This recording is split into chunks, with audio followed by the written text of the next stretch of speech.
This evening's topic is about unlocking profitable partnerships, and that is around guidance for deal packages, property sources, and investors as to how to work better and more efficiently together and how to get a better understanding as to what each of you is looking for and what is actually required of you. For those of you that have never heard of me or don't really know what I do, or have done in the past. I have over 13 years experience in the sourcing sector and very similar levels of experience in property investment. So I have worked very closely with both sourcing agents and investors over that period of time and gained insight as to what it's like to be both of you, both a property sourcer and an investor. What works and conversely what doesn't. So this webinar we've designed to help both investors and sourcing agents to build profitable, goal-aligned relationships that work for everyone involved. And the reason for that is we, through NAPSA, obviously have NAPSA members. We also deal with investors who make complaints around sourcing agents. And a lot of the issue is that investors don't understand the hoops that sourcing agents have to jump through in order to work with them to be compliant. And what I will say to you is this, that whilst as an investor, you may only be interested in the standard of the deal and not bothered about whether an agent is fully compliant, legal, professional, and ethical or not, until you wish you had been. And an awful lot of investors every year are losing hundreds of thousands of pounds to unscrupulous and illegally operating sourcing agents.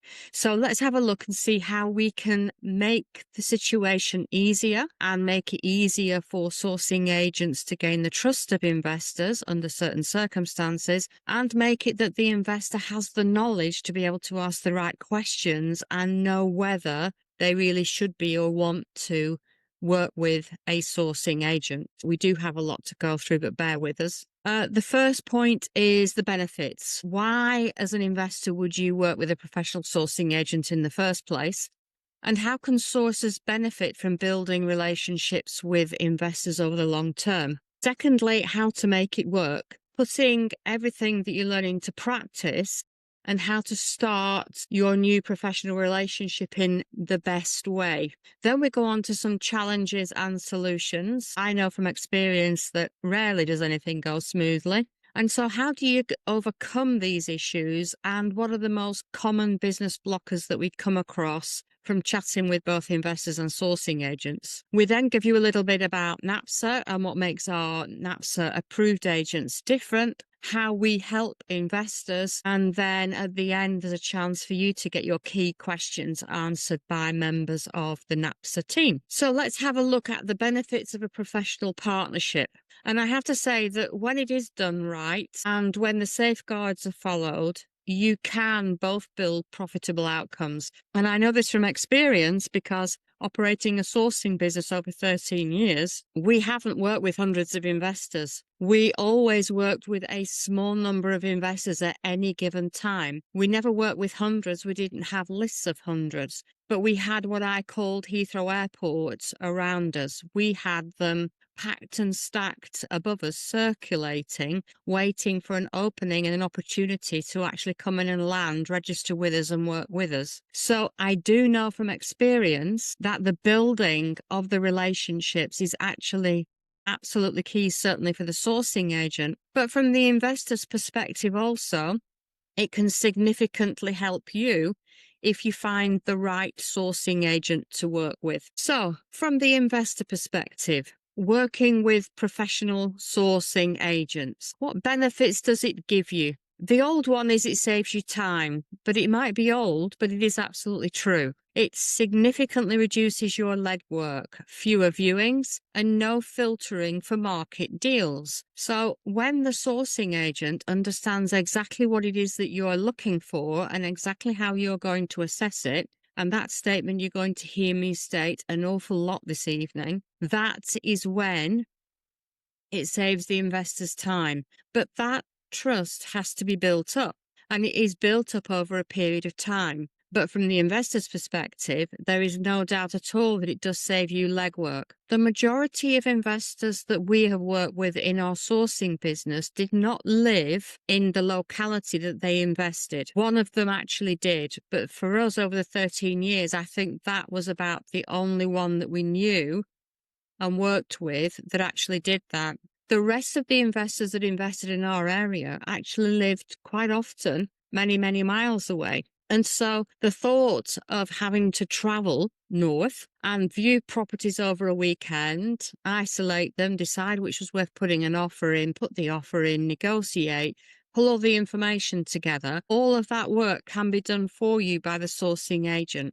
This inevitably leads to the fact that you can build your portfolio faster than if you just operate on your own, because they are your eyes and ears to the ground and they are your feet on the ground going and doing those viewings, carrying out the due diligence, providing you with all of the relevant information that you need to make a decision as to whether that deal works for you, and then supporting you where required to get it through the conveyancing process and through to completion. A professional agent will know exactly what you're looking for and assess deals for your specific criteria and calculations. Now, a lot of investors will say, "Oh, just fire me through what you've got." But the problem is, and I underline this and make it in bold, is every investor's idea as to what makes a good deal and how they calculate it is not the same. They all differ, and that comes from 13 years experience of doing it and packaging up deals. So you will make the relationship an awful lot easier. You will make it work a lot faster and an awful lot more effectively. If you're working with a sourcing agent, you let them know exactly what it is that you're looking for.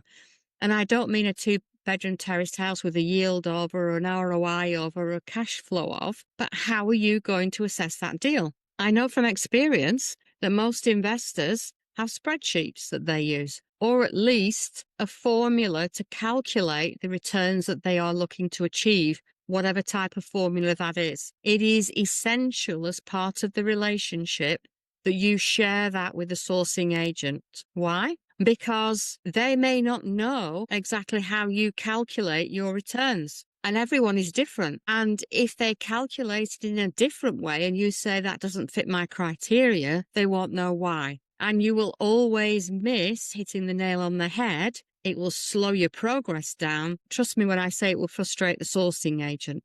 So sharing all of that information is essential. It won't waste your time as an investor with irrelevant, poor quality deals. How many of you as investors get sent a myriad of deals in your inbox and they just don't work? And that's because a sourcing agent believes it's a deal, but actually doesn't know exactly how you're going to assess it. So for this relationship to work, you have to work as the investor with the sourcing agent and provide them with that information. And then the agent will provide you with relevant deals that fit your criteria, with a detailed presentation containing all material information that you need to make an informed choice as to whether that deal actually works for you or not. So let's have a look at sourcing agents and building that trusting relationship with investors. Have fewer investors avoiding the constant onboarding process.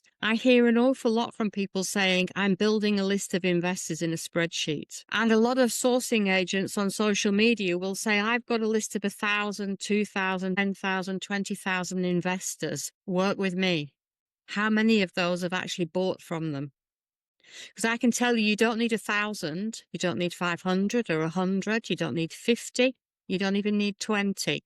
To start off with as a sourcing agent, you need one investor that wants to work with you and works in a really, really good way that helps and aids you.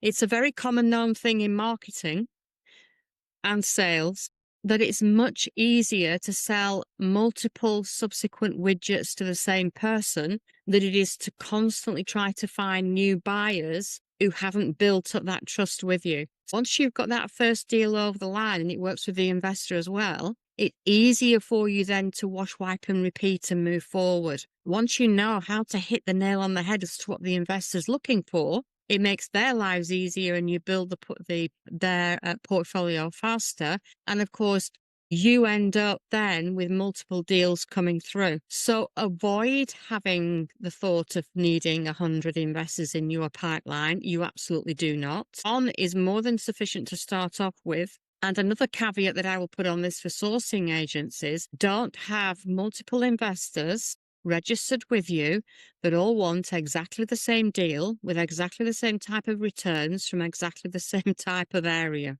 because you're going to upset some of them because only one of them will be able to buy it. So we made it a part of our processes that if we source for buy-to-lets, HMOs, for example, we only had one of each for each of the strategies in the same location. We sourced on probably 2 or 3 different locations. So that way you could maybe have one person for each strategy for each location. Otherwise, you're going to upset someone. Absolutely key is getting to know your clients so that you can share relevant deals more quickly with them when they come up. If you don't know exactly what your client is looking for, where, and exactly how they're going to assess it, I can tell you, you will really, really struggle hitting the nail on the head.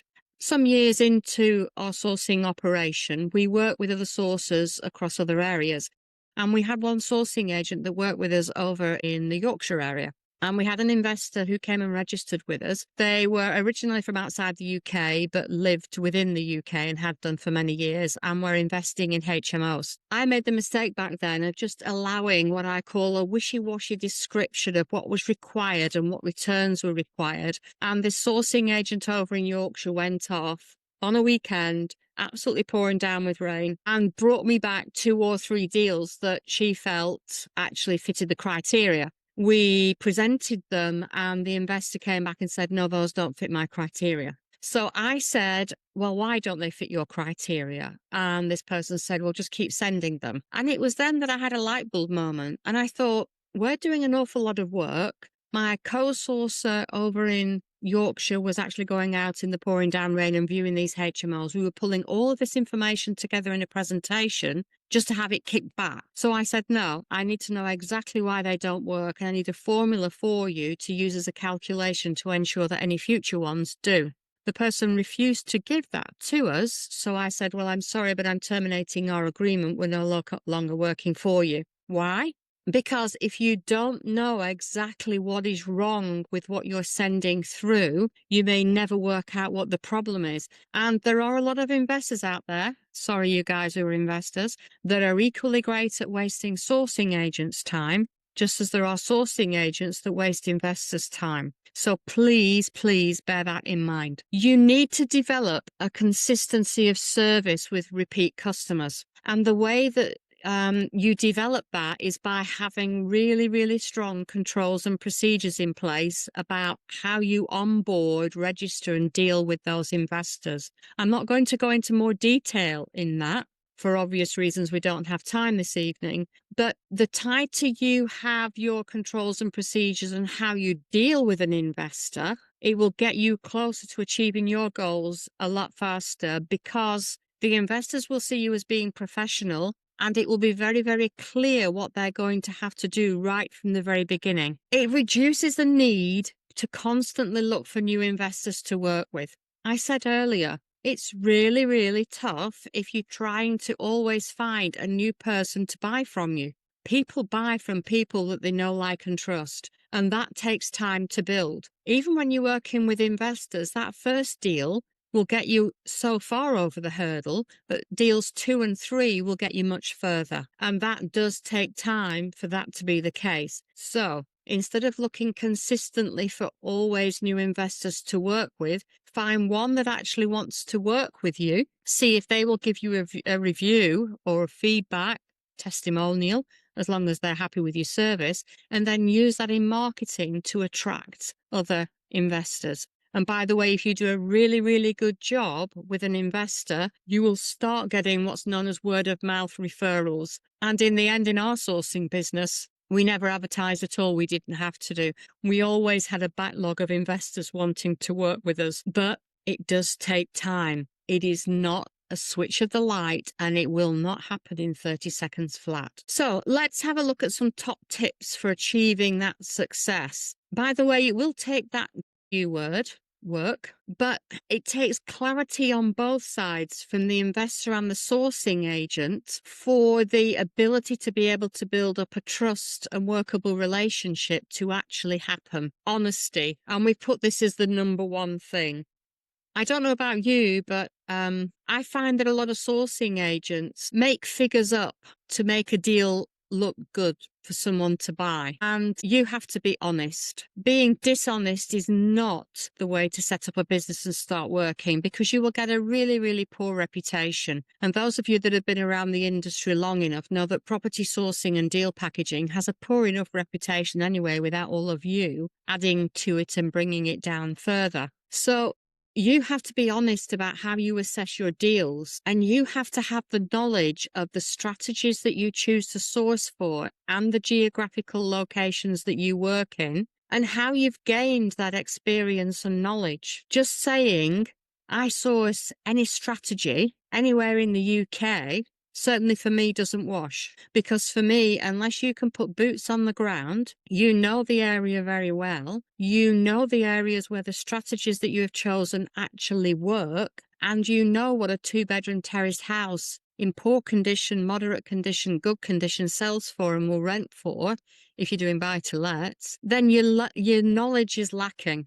And I can tell you now, as a sourcing agent, your confidence will come from having that knowledge on strategies, locations, and be able to verbalize that well to a potential investor. Good communication, absolutely key. And it has to be great right from the word go. So you have to be very, very clear and upfront as a sourcing agent about how you operate. And our approved members, of which there are several on this call now, know this from going through the hoops that they have to jump through to meet the standards that we set, which, by the way, isn't the law according to Tina Walsh. It's actually national minimum standards. So if as a sourcing agent you can't meet our standards, somewhere in your business you're operating illegally. You need to be upfront about how you operate, about the type of information that you're going to be asking a client for, what types of ID you're going to be asking for, what your fee structure is, what fee types you have, and your terms of business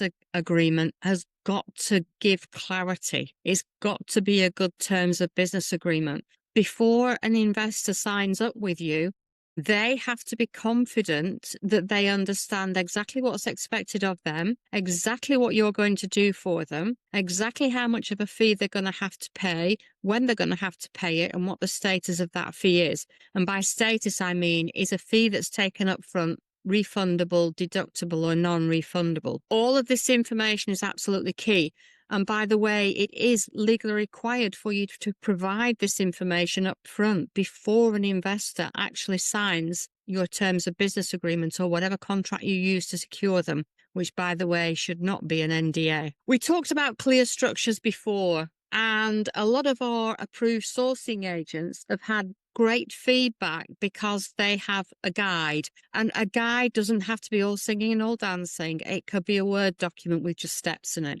But what they have is a guide that they can share with a potential investor, which talks them through the process that they work through, from registering with the sourcing agent to them onboarding, carrying out ID verification, client due diligence, the whole sourcing process. The vast majority of them have what we call packs, investor packs. Generally speaking, we have seller packs as well, but they have investor packs. And finally on this slide, due diligence. Due diligence works both ways. Now, if you're an investor listening to this webinar or on recording, you may say, well, Tina, I don't give a damn that the sourcing agent doesn't know how to do anti-money laundering checks on me, so long as the deal stacks. But the problem is that legally, all of the due diligence, all of that material information is on the seller and the buyer. So a sourcing agent should not only be carrying out all of that due diligence on the buyer, the investor, but also on the seller. And from the buyer perspective, don't think that just because the sourcer doesn't do it, that your backstop will be your solicitor or your RICS surveyor or your finance provider. I can tell you that a lot of those types of people actually get fined for failing money laundering inspections because they don't always do what they're supposed to do, which leaves you, the investor, vulnerable. Now, when you pay the sourcing agent's fee, they represent you. They represent your best needs, but they have to also do due diligence on the seller and on the property and provide you with all of that material information. And a really, really good sourcing agent will provide you with everything from a copy of the EPC report to land registry title deeds, title plans, and highlight if there's any potential obstacles that you need to be aware of when making your decision. So, how do we get there? Is it possible to move through initial conversations into the registration and onboarding process smoothly? We've brought together what we believe is a good example of an initial call with a deal sourcing agent, between a deal sourcing agent, property sourcer, and an investor. So we call it first contact. I make no apologies for the fact that I'm a Trekkie. I love Star Trek, and first contact, well, I couldn't resist. So, investor. An investor finds a sourcing agent online.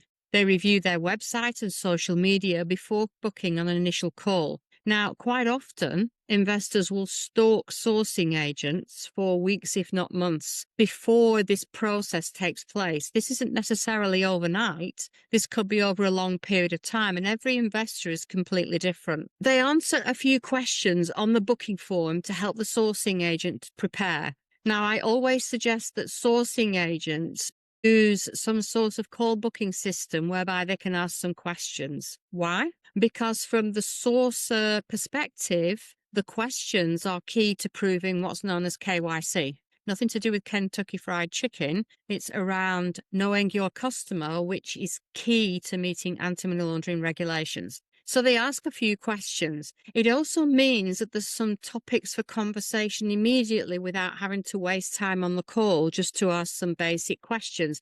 It gives a sourcing agent something to prepare for the call with. And it may be around your name, email, and telephone number, what current experience you have to date, just a brief overview. Do you have a current portfolio? What are your longer term goals? What currently are your investment plans? And what type of buyer are you? Cash, finance, bridging, all those sorts of things. Why would they ask that? It gives them a start on that KYC that I've just mentioned, but also it makes it easier on that first call to break the ice because you've already shared some valuable and important information. So the sourcing agent receives the booking and reviews the details submitted, and then they prepare for that call. So the first call or meeting. Now, a caveat to sourcing agents, I would always have this as a call, whether that is a Zoom call, Teams, whatever it is that you want to do. I wasted a huge amount of time when I first started having fabulous meetings in hotels and coffee rooms with investors all over the UK and didn't earn a bean. So I would leave face-to-face meetings until you're sure that you're very, very close to the investor saying that they want to work with you, but you just want a face-to-face meeting just to meet. Because when you're chatting to someone on the phone or over Zoom, you can't always pick up anything much about the person. It's very impersonal. A face-to-face meeting brings another dimension to a meeting.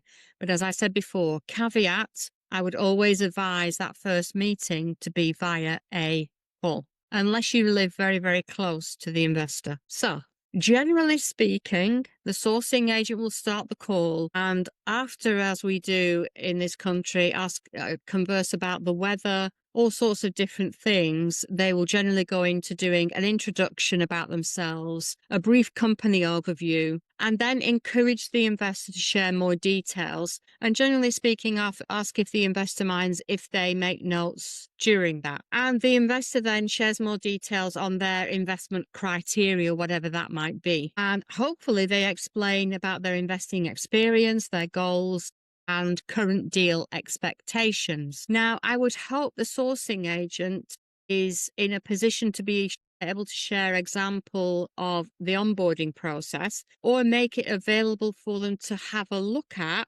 and access at the end of the call, but that they are also clear about what the onboarding process entails, their fees, their terms, and their compliance. And I'm going to suggest to sourcing agents that if you haven't already done so, that you create folders with information in that you can share with an investor after a first call. Give them access to it, no charge. They don't have to sign up with you. They don't have to pay anything. But this gives them the opportunity to be able to read through all of your information that you've described on the call, but they may want to sit down and have a little bit more time to think about it. It gives the investor the opportunity to ask the agent about their experience and knowledge of their patch and strategies. Now, what I want to highlight for the investor here is incredibly important. It doesn't matter that a sourcing agent has never invested themselves. It doesn't mean that they aren't a good sourcing agent. But what you have to understand as an investor is that their knowledge on strategies and patch are sufficient to be able to provide you with the information that you need. Do not discount a sourcing agent just because they haven't done a deal or because they haven't invested themselves. We encourage sourcing agents, even if they haven't invested themselves or sold a deal, that they create a small portfolio of, say, 3 to 6 or so examples of deals that can be sourced on their area,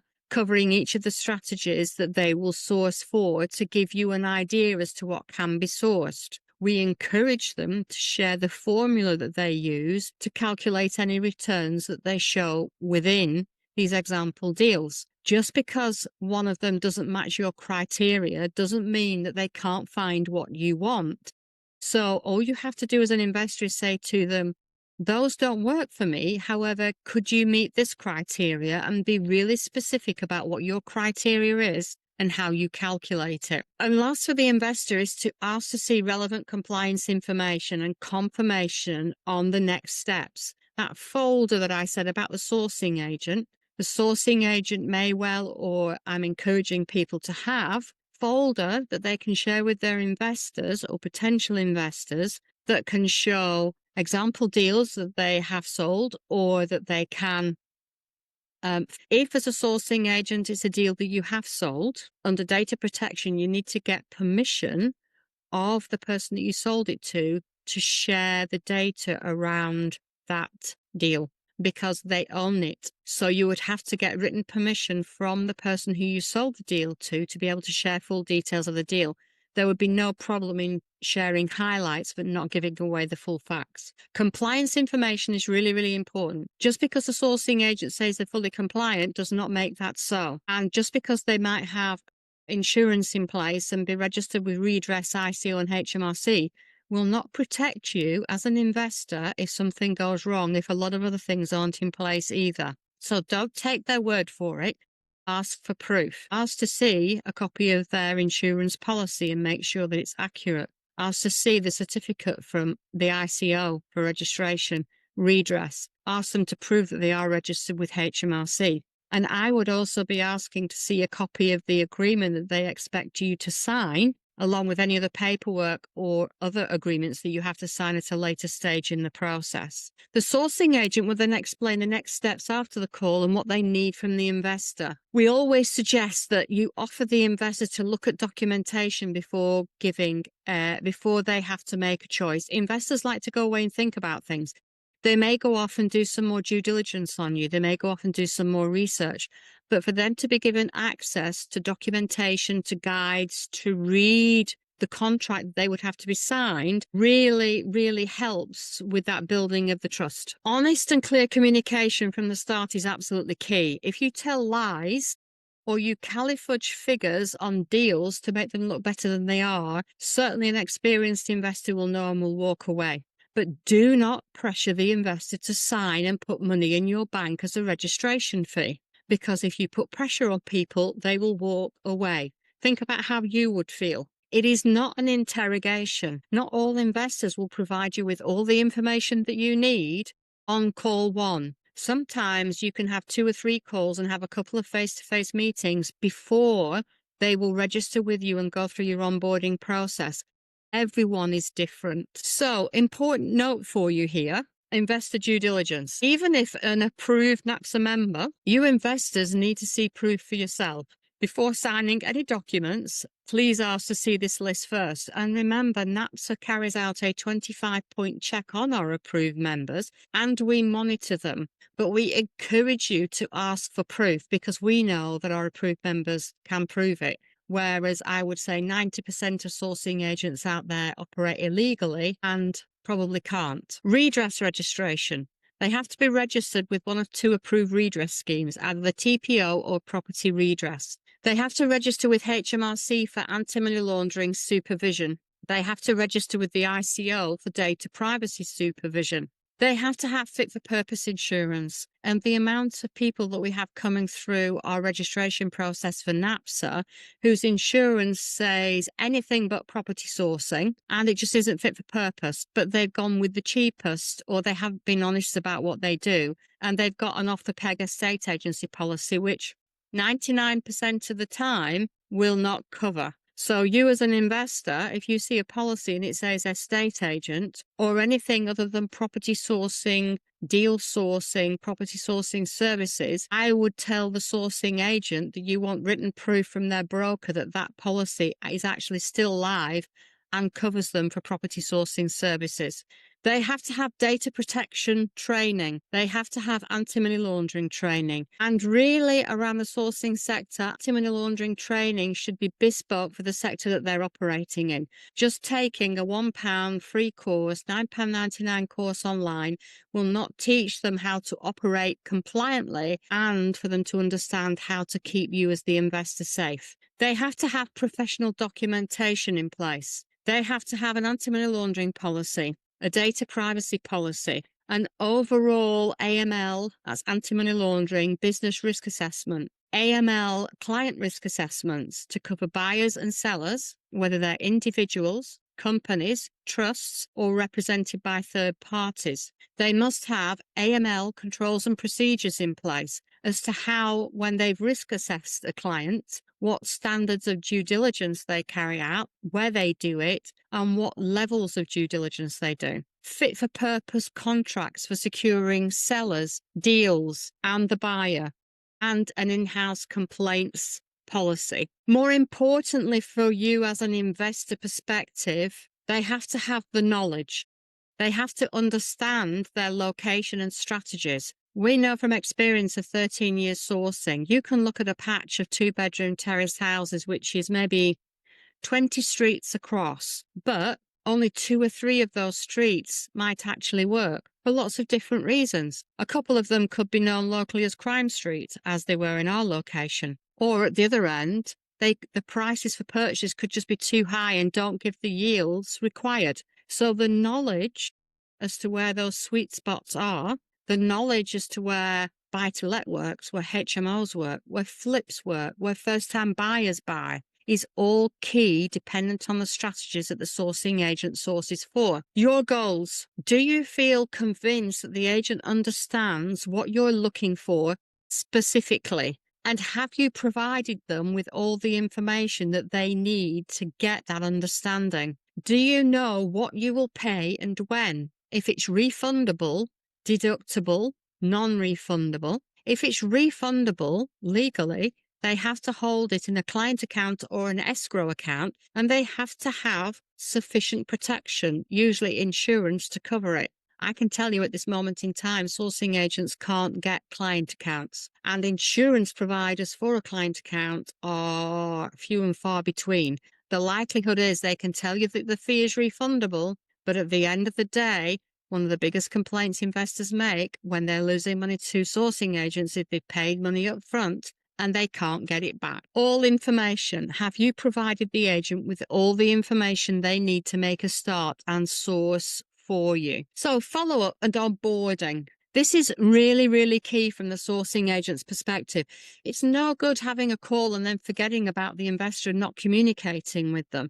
They will go away and they will work with someone else. Remember, I said communication is key. So when you've had the call, review call notes, hold call notes, and recap what was covered, what was discussed, and what was agreed upon within that call in an email to that investor.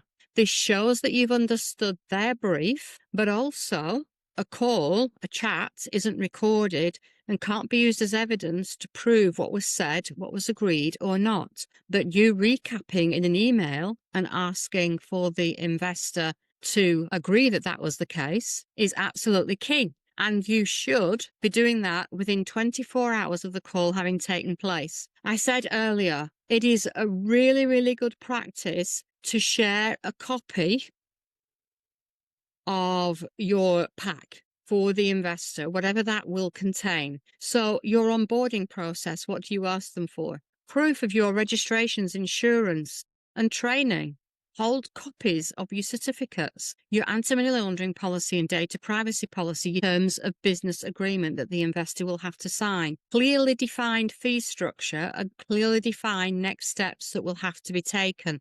You can do that on the call, but this underlines it, emphasizes it, and allows the investor time to sit down and have a think and read through. So the investor would, fingers crossed, carefully review all the documentation, all of the guides, everything that's been chatted about, and decide whether they want to move forward or not. Now, some sourcing agents take a registration fee, others don't. So the investor will pay a registration fee where required, complete and sign the terms of business agreement, and if they haven't done so before, provide all relevant details for the sourcing agent to complete due diligence checks. For you investors, sourcing agents carrying out due diligence at the start are more likely to put the same level of care and time into your deals. Now, quite often investors will turn around and say, I'm not providing you with all of that information. I'll provide it to the solicitor when I've agreed a deal with you. But you need to be aware of this, investors. Under money laundering regulations, because you are paying the sourcing agent's fee, you are the equivalent to the sourcing agent as the seller is to a high street estate agent.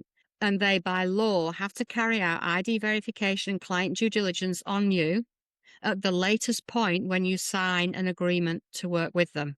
If you agree to work with them verbally and sign no agreement, it is still the case that the ID verification and client due diligence must be completed. And I can tell you, we are currently pulling together significant information around sourcing agent fines from HMRC, and the last set of fines that were issued, 27 agents, sourcing agents who provided sourcing services, were fined approaching £800,000 because they didn't know what they were doing. So investors, it is key for sourcing agents to ask for all of this information, and if a sourcing agent does that, you can be assured that actually they may have some sort of an idea as to what they're doing. And if that's the case, they will know to carry out the due diligence on the seller and the property, which is equally as key to you remaining safe in the process. Agent compliance checks. What is carried out legally before working with an investor? So let's have a look at this. ID verification.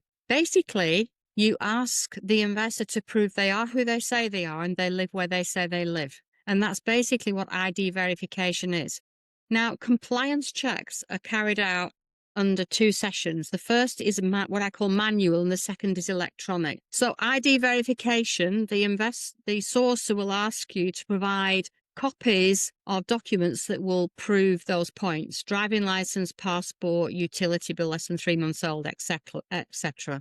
Proof of funds. In order for the sourcing agent not to waste their time, they will expect you to prove that you have the funds in place to be able to make the purchases that you want to. Under money laundering regulations, source of funds and showing where the funds have come from is absolutely key not to receive a heavy fine from HMRC. They then use an electronic system to take aspects of what they've gathered manually to put into an electronic due diligence system to check your ID and to look for what's known as sanctions and PEPs, which are politically exposed persons. All of these checks are required under money laundering regulations. Similar checks also have to be carried out on the sale of the property before you even see it. So a fully compliant and professional sourcing agent has to do all of this. So for you as an investor to turn around and say, I'm not providing you with that information and I will provide it to the solicitor, I'm sorry, but they would then, as a sourcing agent, be in breach of money laundering regulations. And conversely, if your solicitor doesn't do all of the proper checks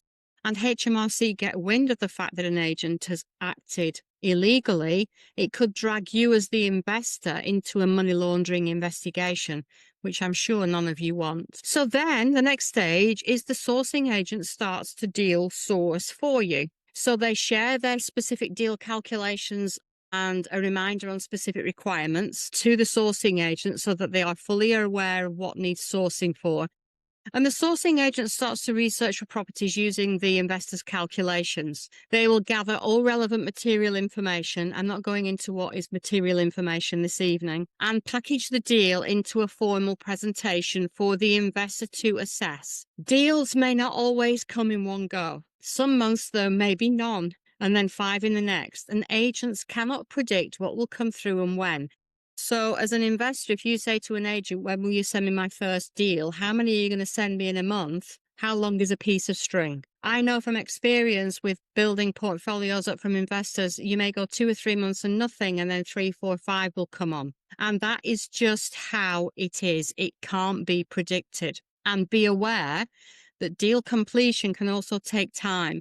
So the average time at the moment for a deal completion is between 4 and 6 months, about 25 weeks. Once as a sourcing agent, you get the first deal over the line, some trust has been built. You as the agent will know the investor's requirements, and then you can move forward and just repeat and repeat and repeat. And the trust and the confidence and the relationship will build between you and that investor. We talked earlier about common challenges that investors and sources face. And we know, and I know from experience, that things rarely go smoothly. And so we've reviewed some of the common challenges that can be faced and how they can be overcome. Areas where business relationships can go wrong before sometimes they've even had a chance to get started. So from an investor, I don't want to give any information away. I will give that information to the solicitor when we agree to buy. But sadly, HMRC requires agents to gather the information much, much earlier than that point. They require them to gather that information actually before they provide you with the service and carry out those ID verifications and the client due diligence, or that agent will be in breach of money laundering. Fee miscommunication is a huge one. Investors can get confused on the agent's fees. It can lead to frustration and quite often serious complaints. Sourcing agents have to be clear from the start. Don't try hiding what your sourcing fees are, thinking, well, they'll pay it when they see how great a deal I send them. You have to be really, really clear and upfront about it. And they should be declared in your terms of business agreement, and preferably in some sort of a guide where you lay out exactly what your fees are, when they're taken, and what their status is. Another huge one is lack of due diligence on the sourcing agent by the investor. Investors, even the experienced ones, seems to think that as long as they believe the deal stacks up, everything will be absolutely hunky-dory and okay. And sadly, I know from working with a lot of investors, and I'm working with 2 or 3 at the moment, who have lost significant sums to sourcing agents, that compliance and full compliance in place and having those agreements and clarity will be the one thing that will get an award for you made by a redress scheme against a sourcing agent. Don't believe the word of the agent on compliance. Check. Ask for proof. Otherwise, you could end up being one of the unhappy investors that we end up working with and trying to get your cash back for you. Another one that crops up quite regularly is slow response rates. And sourcing agents should really provide weekly check-ins on deal progress or regular reviews on the market, and should be keeping investors up to date.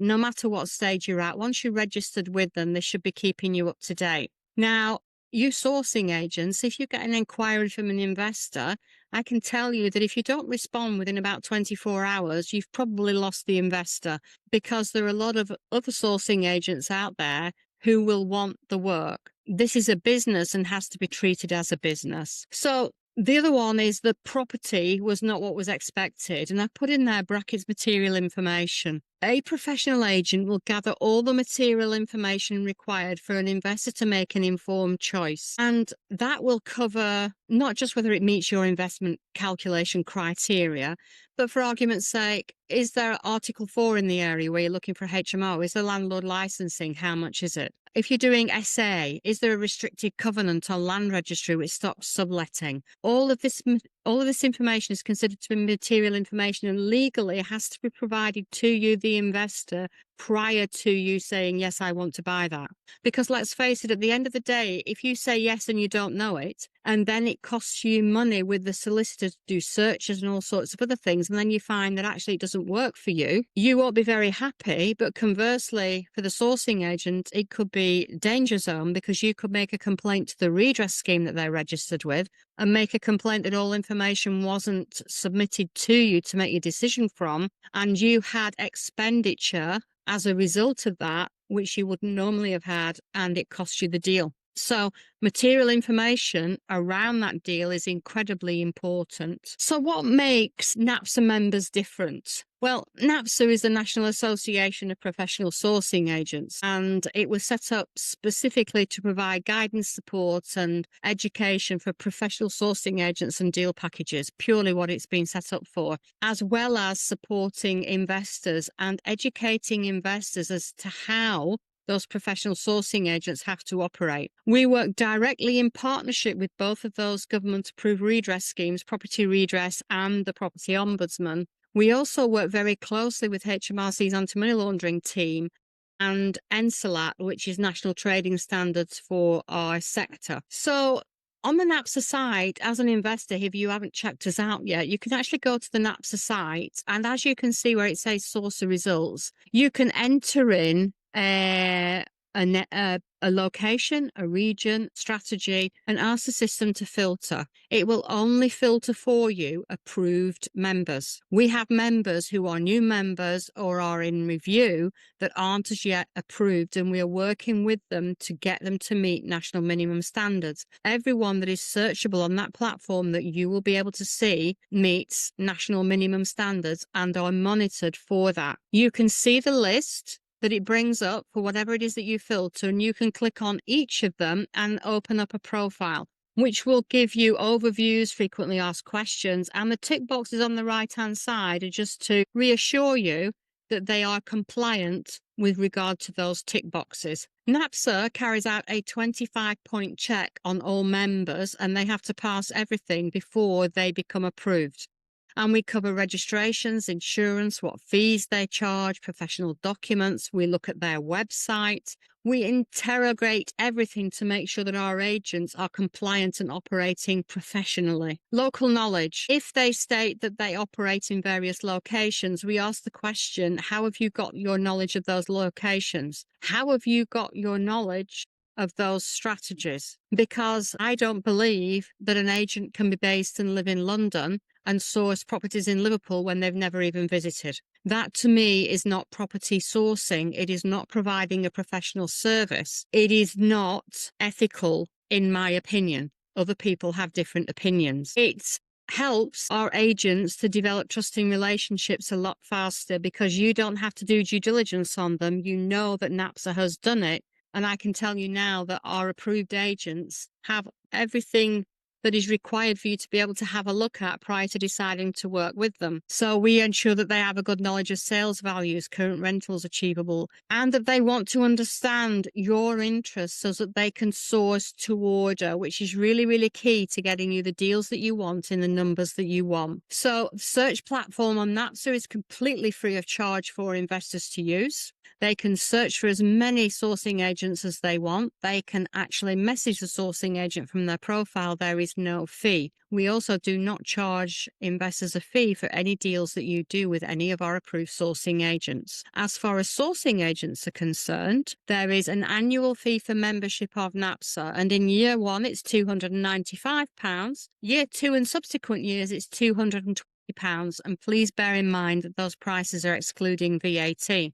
If you're wondering why the price is higher in year one, it's because you have to go through the new member and registration process, and we have to do all of those due diligence checks on you. And we guide and we support you to get you to meet minimum standards, to the point of where I have calls with our members who have documents and are struggling with them, where we have a Zoom call, we bring the documents up online, I talk them through it, we record it, and they get 4 weeks access to that recording. If they're struggling doing anything, they have access to one-to-one support. NAPSA Education is the training platform linked to NAPSA. It is run by NAPSA and it provides professional courses for property sources and deal packagers. And we cover every element of a property sourcing and deal packaging business, from setting up to day-to-day operations, fully online, and the expert guidance is by myself. The documents that we provide you with are documents that are written and have been used in our sourcing business. They're kept bang up to date, and a lot of the contracts are actually 13 years in the creation, and we work very closely with Forbes commercial contract solicitors for our legal terms of business agreements, etc. Our courses range from £1 introduction course to £1,207 for our full course, which includes everything that you need plus 1 year's membership of NAPSA. We have nothing else to sell you. There is no 12 months membership. There is no run to the back of the room 50% off. That is what we supply. Documents are now available not just in a document pack, but as individual documents. Start at £15. And the most expensive is £195. Again, please bear in mind that those prices are excluding VAT. For you investors, we have created a guide for you. We will send through a copy of the new investor guide, which includes checklist, working with agents. And that is the end of our presentation for this evening. We are just bob on 8 o'clock, but I will quite happily take questions. I'm going to stop the share so that I can come back on camera and see everyone and check the chat box to see if we've got any questions. There are no questions in my chat box this evening. Are you all absolutely fine? You have absolutely no questions whatsoever. I don't believe that at all. Apparently, according to Pat, I did an ace job. Well, thank you, Pat. That's brilliant. That's fantastic. But I'm sure that some of you must have some questions. If you're shy, please just type in. Mike, you've raised your hand. Do you want to open up your mic and just ask your question? Yeah, thanks very much for that, Tina. It was really comprehensive. So my question was, you mentioned the sort of range of courses, and it's 1,200 and something quid for the sort of full. Presumably that takes you from starting off to running through all the 25-point checklist and everything else that you need to do to be fully compliant. Is that right? Yeah, it's a series of courses held all underneath one header, if that makes sense at all, Mike. So we have a data protection course, which is bespoke for sourcing agents. We have an anti-money laundering course bespoke for sourcing agents. We have the day-to-day course, which is basically how you source or deal packaging from start to finish, but including compliance built into it. And we also have the legally required documents course, which is a series of a lot of documents, and I can't remember how many are in there. But everything that you need to legally operate your business is contained within that course. Plus, you get 12 months NAPSA membership. So your course is fully online. The team support you in the course if you have any problems accessing the course or anything like that. On the course, you can ask questions in any of the modules, and it's usually myself that responds to those questions when they go in. The one-to-one support comes with your NAPSA membership. So we say to go through the whole course, to complete it, ask what questions you need in the course, and then when you're setting up your profile, editing and adapting your documents, that's when the one-to-one from NAPSA comes in. That's when we offer members regular calls with us if you're struggling with anything. This week alone, I've had calls on mindset, challenges with imposter syndrome, which I also suffer from, challenges with the fear of an investor who wants to work with them, but they don't know what to say, challenges with the first deal they've got is a portfolio of properties and not just on the buy to let. You know, what they do when an investor asks me a question, what do I do with this, Tina? Because the problem with a lot of courses is you're there for a day or 2 days, or it's online, but there's no support there.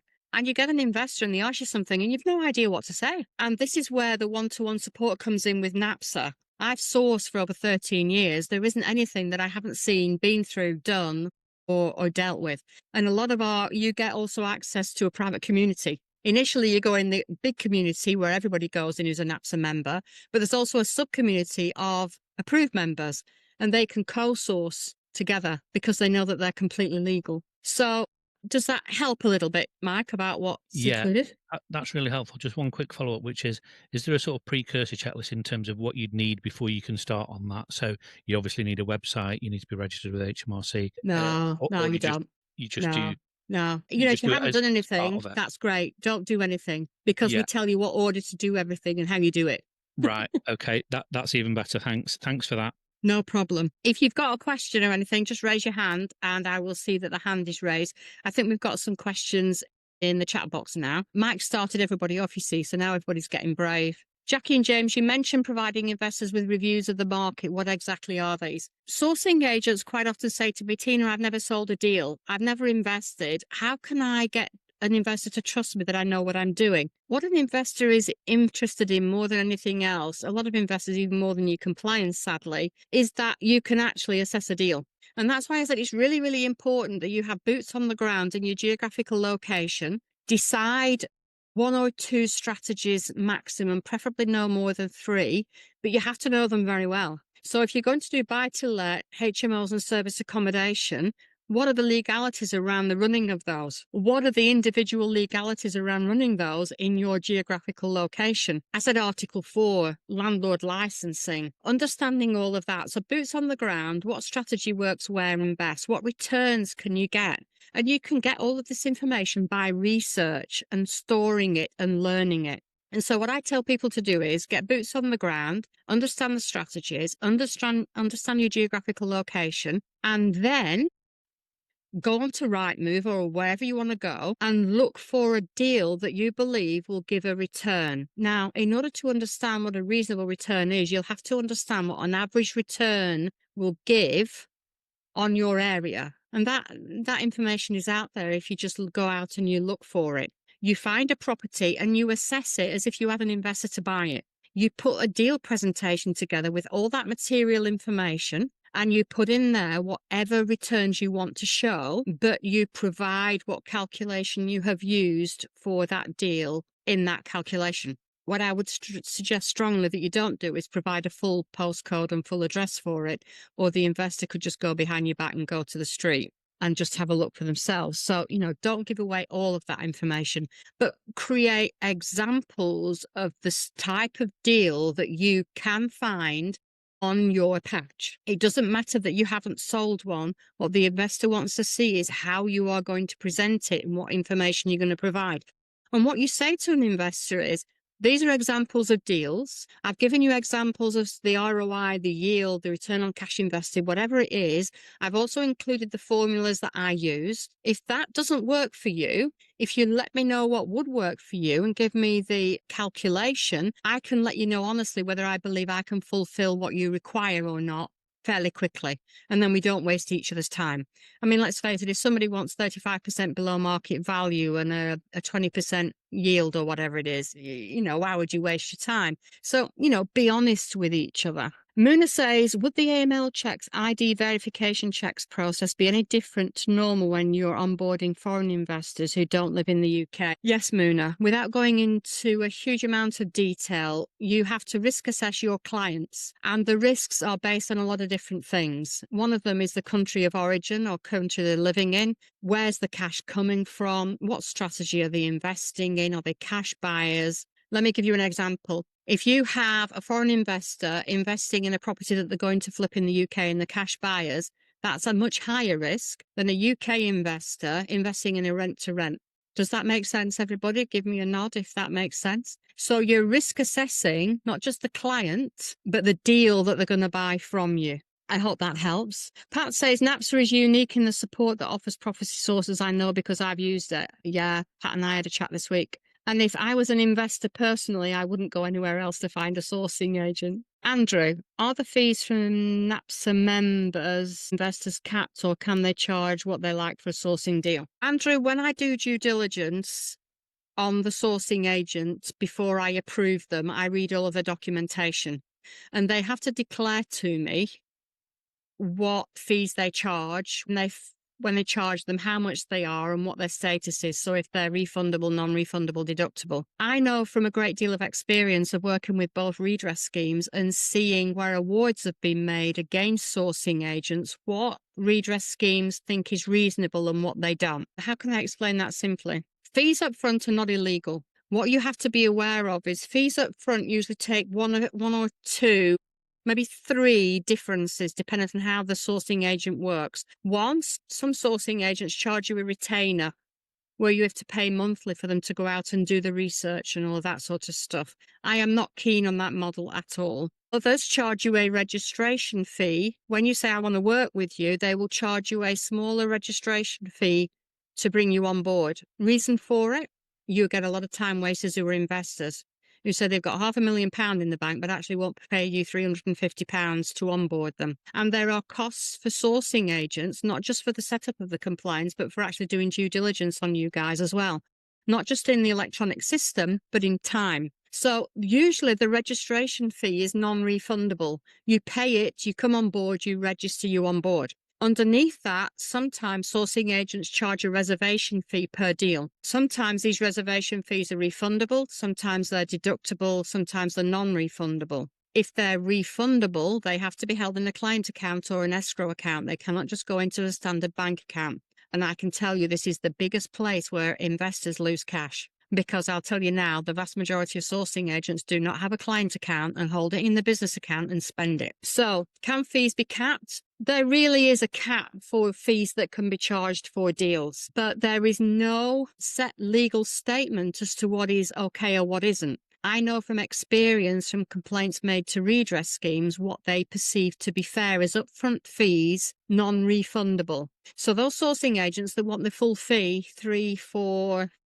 some of them charge percentages of the purchase price as well, not just a fixed fee. If they say it's payable up front and it's refundable, it has to be in a client account. If they say it's non-refundable, a fee of anything more than around about £500, and don't pin me on exactly that because it might vary. But I can tell you from experience, the redress schemes do not like fees of higher than that being taken up front and being stated that they are non-refundable. Why? Because you have to be able to show that the level of work that you have carried out to warrant that fee being withheld should the buyer pull out or something go wrong. And no sourcing agent could ever warrant £3,000-4,000 upfront non-refundable. It just wouldn't wash with the redress schemes. You would lose, and you would lose big time. I hope that helps a little bit about the fee. You mentioned providing investors with reviews of the market. What exactly are these? It's not a review of the market, Jackie. It's more of you giving an example of the kind of deal that you can source. If you source buy-to-let, HMOs, serviced accommodation, do 3-ish examples of each strategy as to the types of deals that you can find. Would the AML checks, ID verification checks? No, we've done that one. I was going backwards. That's everyone who has, as far as been answered. But Nushad, you've got your hand up, love. Do you want to ask a question? Hi, Tina. Thank you for that. In terms of the one-to-one support that you get over the 12 months, is that capped or can you have as many one-to-one support as you wish? I only have the same hours in a day that you have and the same hours in the week. And we have hundreds of members. So you can imagine that I can't be dealing with you every 15 minutes. But what we found from experience of running NAPSA over the last 3.5 years is that there tends to be blockages in certain points and everyone's completely different as to what they struggle with, Noshad. Some it's mindset, some it's systems, some it's the documentation, some it's just self-confidence.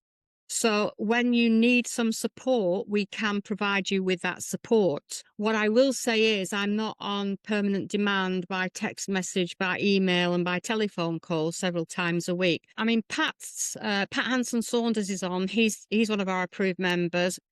What's your opinion as to our support and the levels of it from your perspective? Also, Victor's on as well. Victor, I know that we had calls recently. If you and Pat can put in the comments so that Nosha can have a read from actually NAPSA members as to what the support is like, rather than me telling you it's all wonderful and shiny and 5 stars, the lads are actually on. Let them actually pass comments and put something in the comments box for you to actually have a read of and get it, if you like, from the horse's mouth. Thank you for that, Tina. Is that okay? Did that answer your question, Noshad, yeah?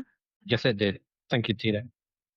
Victor or Pat, can you come on mic and maybe just answer the question for Noshad rather than going in the chat box and us waiting for that? If you open up mics and come on and just give him some feedback on that. Yeah, I can go first. Thanks, Victor. Hi, everyone. Yeah, I'm a member with NAPSA for 3 years, and every time when I got any issue with the documents with just not being sure about some procedure or even like simple identity checks on clients. I will send the email or ask her for a phone call, and NAPSA always comes back quite quick to me, and there's always really good support.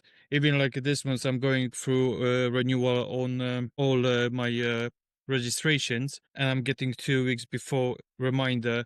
You need to remember about your insurance or your TPO. It's easier because when you're doing all that stuff, you can forget, even doing like a training for anti-money laundering. So yeah, I'm really happy, and as I said, third year going. Thanks for that, Victor. Thank you. Noshad, there are some more comments in the chat box as well. Jackie and James said the support is great. Whenever you have a question, it is answered and they proactively suggest things. Hi, Ayobo. Welcome on board. Support is in a structured way, which Ayobo prefers. You can plan your time to align better with the NAPSA support team. Pat, I find that I can contact the NAPSA team whenever I like. It's a mutually agreeable time via a calendar appointment system. And Andrew says, thank you, Tina, and thanks for providing support previously when I had problems with a property sourcer. Yeah, I help and support free of charge investors that have problems with sources, and we regularly get them cash chunks back. We've been quite successful about that. If there are no more questions and I can't see any other hands up, I apologize. We've kept you to 8:20. Normally I try to keep it to an hour, but I do like to answer questions. And I do like it that for people who aren't members of NAPSA and don't really know us, that actually NAPSA members are on here and can speak to you directly. It isn't just me coming to you and selling you anything. That isn't what this is about. It's about us being here to guide and support you as a sourcing agent or as an investor. And for you as investors to have the confidence to go to NAPSA knowing that you can find a sourcing agent and that safety net is in place for you.